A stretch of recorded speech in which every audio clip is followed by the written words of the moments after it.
But to say that I think Nazism is a representation of Christianity is ridiculous and something that I never said and a flat-out lie. The Nazi regime had so many connections to Christianity, using something like this to promote the very religion that helped cause it in the first place, whenever those beliefs, Christianity, is what played a major role in this happening to the Jewish people to begin with. But to say that I think Nazism is a representation of Christianity is ridiculous and something that I never said. Today is an exciting day because Jaclyn Glenn made a video response to my video response to her video response to a video called That Jew Died For You.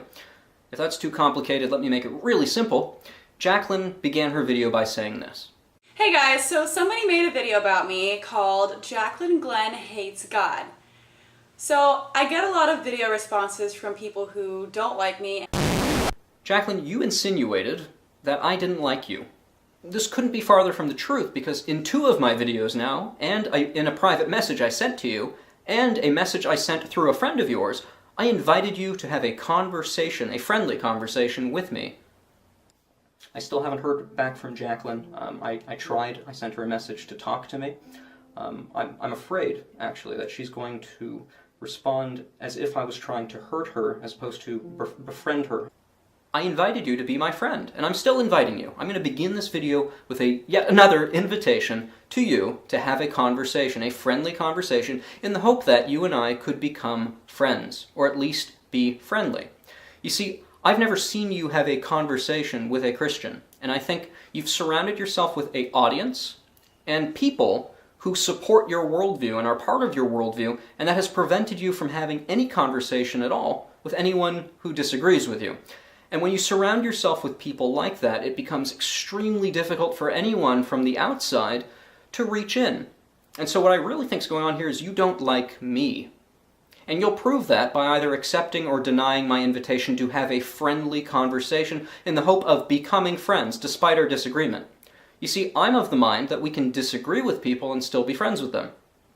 And I'm going to prove that to you by attempting to befriend you. So please let me prove you wrong on this point, and let's have that conversation. Apparently this guy is kind of notorious for causing a lot of problems with certain atheist YouTubers in the past. But what kind of problems? I mean, you called me a menace. Those are your words to a friend of yours.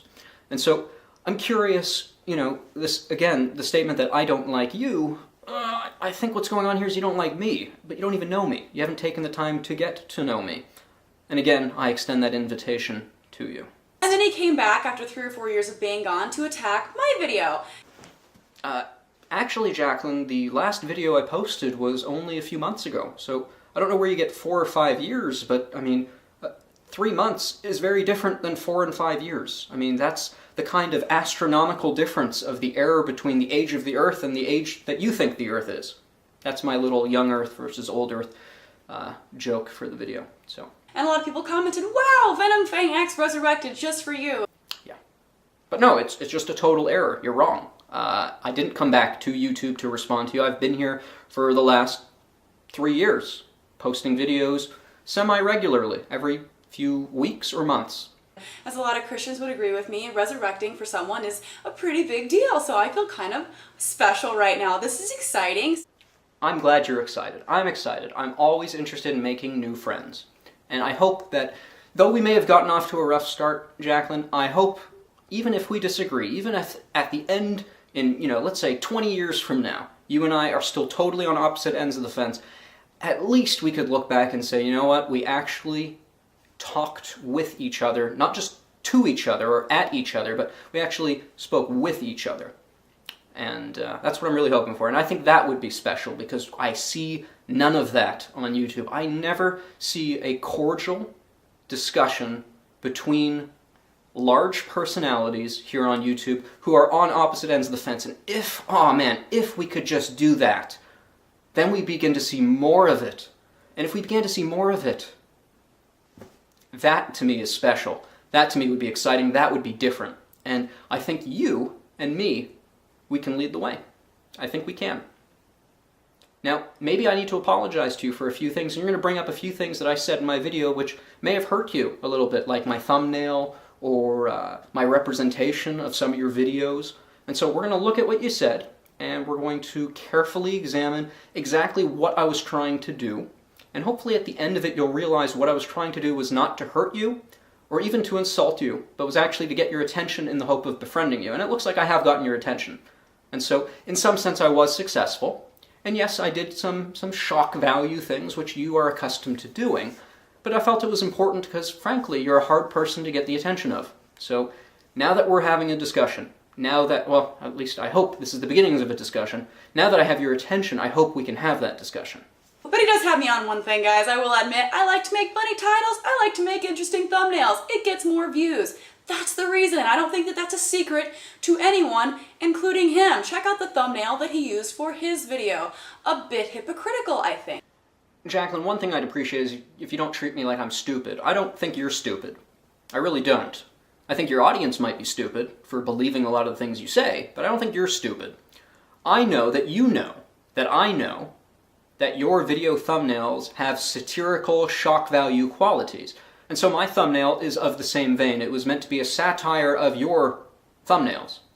And I know you understand that. I know you understand that. But the kind of conversation we're having right now is we're trying to one-up each other. We're trying to, who can be more clever? Who can try to sway the audience using emotionalism to try and turn against the other person? And this really has nothing at all to do with, is the Bible true? Is Jesus who he claimed to be? This has nothing to do with that. And that's really the conversation I want to have with you. And so maybe I need to, again, apologize to you that perhaps it's my fault that we've derailed from what I actually want to talk about, and we're getting into all these nitpicky, essentially irrelevant things. Now, I understand YouTube is an entertainment platform more than it is an educational platform. However, I'd like to use it for both. I try to make my videos simultaneously educational and entertaining, and I think very much you do the same thing. And so, let's not criticize each other for our methodology on how we attempt to make our videos simultaneously educational as we do entertaining, and so let's not even dwell on that point. It just seems irrelevant to me. And the most ironic part about this whole thing is that he claims to be a Jew, and then talks about his belief in Jesus Christ as the Son of God. Now, at first I thought maybe he's just confusing heritage and culture with faith, or he actually literally thinks that Christians are just simply Jews who believe Jesus is magic, and he identifies as Jewish because he believes in Jesus and Jesus was a Jew. Do you see this young Jewish man in this picture here? Yeah, so that's me. You see, I was bar mitzvahed as a young Jewish man. I was raised Jewish, my parents on both sides, my grandparents on both sides, and my great-grandparents on both sides. Back and back it goes, we're all Jews. You see, I would have been executed in the Holocaust as a Jew because my blood is Jewish. I am ethnically Jewish. Now, Jaclyn, like I said, we don't know each other. We haven't had an opportunity to get to know each other. You haven't watched my videos, I hadn't watched your videos until this whole debacle began and I started learning about you. And so, you know, I'm not going to accuse you of lying or being deceptive on this point simply because you didn't know. What I will claim, however, is that you are simultaneously ignorant and arrogant. That's a dangerous combination. You're ignorant of the facts, and you're arrogant in that you assume you do know the facts, and so you state these wild accusations which are simply not true. And I know they're not true because I think I know my own ethnicity and my background and my story, but you never took a moment to learn or understand my story, nor are you interested because, frankly, I just don't think you like me. You can't hate that which you do not think is real. That's like a basic thing that really shouldn't be that hard for people to grasp, but it always is. I get asked all the time why I hate God. Now I'm being asked why I hate Jesus. It's true. You can't hate something that doesn't exist, which is why the amount of energy, that's really the key word here, the amount of energy that particular atheists put into the denial of God seems to suggest there's something else going on. I don't believe in Santa Claus, but I don't think I've ever made a video trying to convince anyone who believes in Santa Claus that he doesn't exist, nor have I defined myself as an a-Santa-ist, nor have I really spent much thought thinking about the issue of Santa Claus. But you see, atheism is a very different kind of thing than a-Santa-ism. Atheism is a real thing. It takes a lot of energy to be an atheist. It really does. And you demonstrate that by making atheistic videos, the very fact that you call yourself an atheist, that you put any thought to it at all, it seems to suggest there's something else going on. And that seems to be evidence, to me, of God. I didn't say that religious people were like cancer. I said religion is like a cancer. Religion is a concept. Yes, I think that concept is dangerous to people. Yes, I think that concept is bad. Yes, I find... Jaclyn, again, don't insult my intelligence and I won't insult yours. I know that you have no intention of hurting anyone physically. Nor would I even think for a moment that you would enjoy seeing anyone be hurt. My point is this: your rhetoric, the words you used, were identical to Hitler's, calling what people are or what they believe a cancer. Those were Hitler's words, the very same words. He called the Jewish people a cancer. And so I was merely trying to illustrate a similarity which concerned me. Again, I was comparing your denial of Christ to those who perpetrated and deny the Holocaust. And that's not without merit. I think there are striking similarities between the rejection of Jesus Christ and the rejection of the Jews, and I think that needs to be, frankly, brought up to you so that you can become critical of yourself, that you may say, okay, you know what? I know I've gone knee-deep into this whole atheism thing. I know that I've got a huge audience who supports what I say, and if I even dared to backpedal or began to question my views publicly, I would be scrutinized, made fun of, and all kinds of things. But Jaclyn, that's why I'm so concerned for you. You've put yourself in a position where people, thousands of people, are looking to you as a very specific kind of thing. They want you to be an atheist, an outspoken atheist. So you're in a position where you're not allowed to question, at least publicly anymore, your own beliefs. You see, as a Christian, I'm even okay saying, you know what, I'm going to scrutinize what I believe. And that's why, again, I invite you to have a conversation with me. Prepare questions for me. Interrogate me. Okay? If you could, Jaclyn, come up with a question that completely confounds me, I welcome it. Bring it on. But I don't see that same openness with you. I see you as a very sheltered person. Intentionally. I believe you've created an audience and a wall and surrounded yourself with people who support you and your ideas, even when they're totally wrong, like a lot of the things you've said in your response video about me. But they'll believe it anyways, and then you'll believe it. You'll believe your own lies. Because this is what you've done to yourself. And so, Jaclyn, again, it's not that I don't like you. It's that I'm concerned for you deeply. Deeply. One day, Jaclyn, you're going to have to give an account for what you've done here.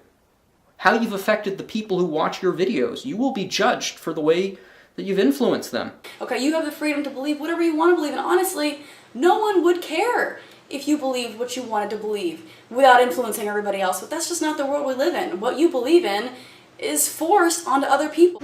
Even if you think I'm way off base, even if you think you're right and I'm wrong, please understand my heart here. It's not that I don't like you. I'm actually, in an ironic sense, the only person here who may actually genuinely be your friend, in the sense that maybe the only one who can actually help you and actually speak something to you that isn't merely in support of all the wrong ideas that you have.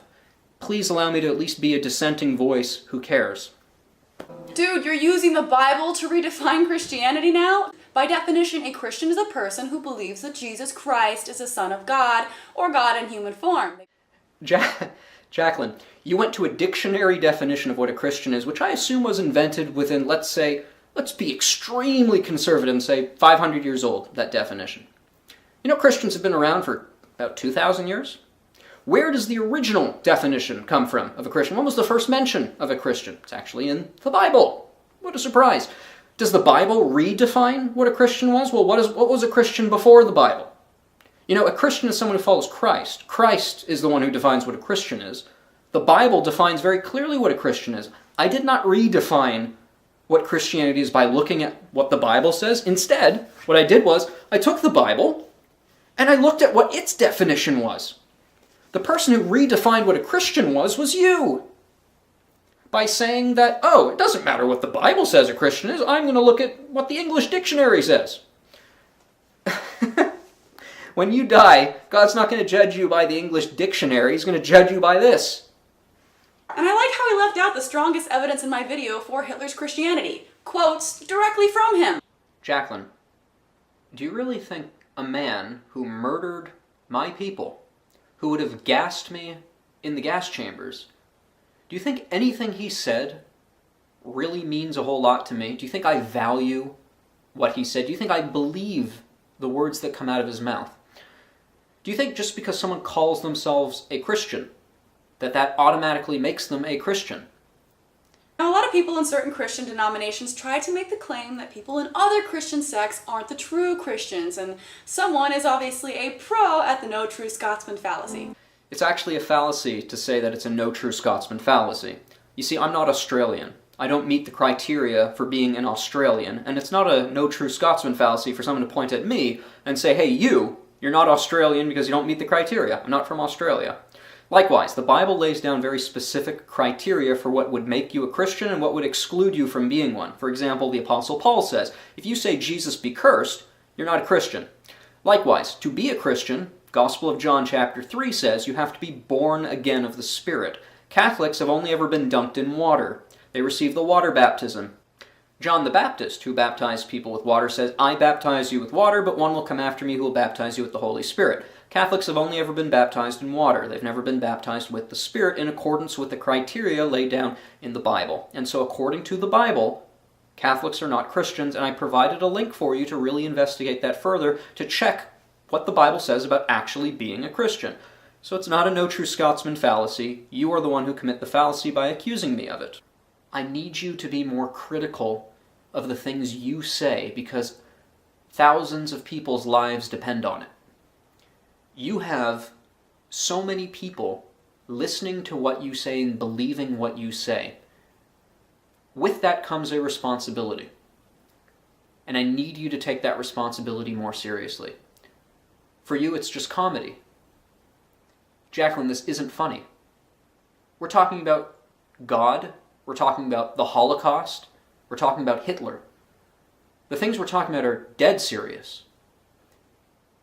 And I fear that to you it's just comedy. I have nothing else to say about this guy. It's comedy. Great points. Thanks for the comedy. Thanks for the content. It was a lot of fun. To you, it's just a way to sell t-shirts. Jaclyn, please, just talk to me. Let's talk about these issues, and let's talk about them with seriousness. Let's bring everything we've got to the table. Let's bring our intellect. Let's bring our critical thinking skills. And maybe, just maybe, Jaclyn, at the end of that conversation, you'll say, you know what, Sean? At the beginning of this whole thing, I thought you were nothing but a stupid, no-good menace of a Christian. But now that I've actually talked to you and gotten to know you, you know what? Even if I disagree with you, now at least I have some modicum of respect for the fact that, hey, here's a person who doesn't just believe what I say. Someone who, though he's diametrically opposite in worldview, you know what? He actually knows how to think about important issues. Because, Jaclyn, I take them very seriously, even if you don't. Okay? I've been doing this for longer than you, too. I became a Christian 7 years ago. I don't know if you knew that. 2006. I think that's 7 years ago. 2014. Math was never my strong suit. But though math is not my strong suit, one of my strong suits is this. I do take what I believe very seriously, and I've investigated it very thoroughly. And I'm willing to defend it in the arena of ideas, and I allow people to scrutinize and criticize and to interrogate me. And that's what I'm inviting you to do. Come and discuss these things with me. Please. People's lives depend on it. Jaclyn, again, I'm going to invite you to have that conversation. I will also say this. I would be happy, as I stated before, to delete my video, to change the thumbnail, to do whatever it takes to make you happy in order to facilitate a conversation. As I said, I'm here to befriend you. I'm not here to offend you. So please, give me a chance. Let's have a conversation. I promise you that I'm not what you think I am.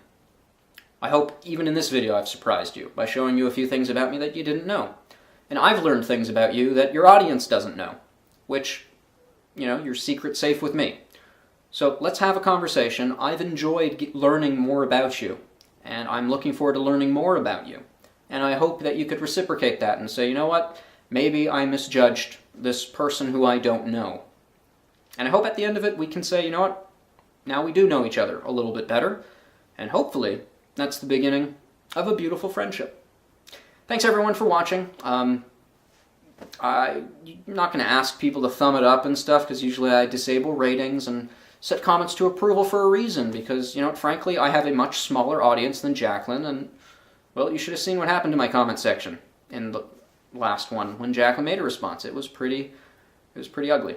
So, I don't know. I may keep the ratings open, I may allow people to comment, but it has to do with what abuse happens. You know, if people say, you know what, okay, let's give it a shot, or if they go, nah, which is typically what happens. So let's see. I'm hoping for the best. I remain always optimistic, always hoping for the best. And so, Jaclyn, I hope you'll reward my optimism and give me a chance. Give conversation a chance. Jaclyn, I don't dislike you. In fact, you seem like you have a lot of qualities that I would enjoy. I would enjoy having a friend like you. Doesn't mean I agree with everything you say. In fact, I strongly disagree with a lot of things you say. But that's the proof. That's the proof that we can be friends. You see, if I only am friends with you because I agree with everything you say, like your audience does, maybe it's not your friendship. Maybe it's not you that I'm interested in. Maybe I just am using you to fortify my own worldview. Maybe I like you only because you make me feel safe with the way I view the world. But the fact is, no. You are on the opposite side of the fence. You attempt to challenge my worldview, and yet I still want to be your friend. That should show you that I'm sincere, and that I'm not merely using you to try to make myself feel better about myself. In fact, I fully anticipate you to try and tear me down and make me not feel great about my worldview and myself. And I invite that. I invite that simply because I'm critical of myself. The more I criticize my worldview, the more I realize how strong it is. So I invite that. I truly do. And that's why I'm inviting you to have that conversation. And I hope you'll feel the same way. So please think about it. Let me know what you'd like to do.